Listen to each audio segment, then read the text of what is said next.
जड़े व्यक्ति जीवन में ग्रह स्थितिर भल और खराब प्रभाव देखा जाए। तेणु जीवन में ग्रह मानकर दुर्बल स्थिति जड़े व्यक्तिर जीवन उपरे खराब प्रभाव पकाई थाए। एही कारणरू जड़े व्यक्ति अनेक प्रकार शारीरिक और आर्थिक समस्या दे गति करे।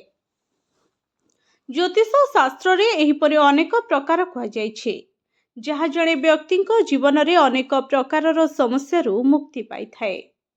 शोइबा पूर्वरु एही जिनिस गुड़िकु तकिया तले रखंतु।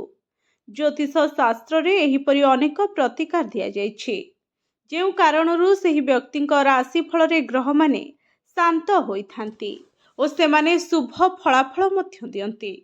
सेहीपरि शोइबा पूर्वरु तकिया तले किछि जिनिस रखिबा द्वारा जणे व्यक्ति निज भाग्य बदलाई पारिबे। हिंदू धर्म रे जेकोसी शुभ कार्य हलदी व्यवहार करा जाए। ज्योतिष शास्त्र अनुजाई गुरु बृहस्पति देव को हलदीर प्रभु बोली विवेचना करा जाए। जदि बृहस्पति कौनसी व्यक्तिर राशिफल रे दुर्बल, तेबे तकिया तले हलदी बांधी रखिबा फल बृहस्पति शक्तिशाली होइथांती। एहा सहित व्यक्ति चाकरी पाई थाए, व्यवसाय रे सफल पाई थाए और व्यक्तिर भाग्य उज्जवल मध्य होई जाय थाए।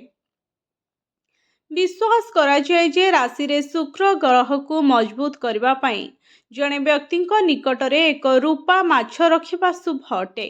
एपरी परिस्थिति रे आपणकु रूपारे तियारी एक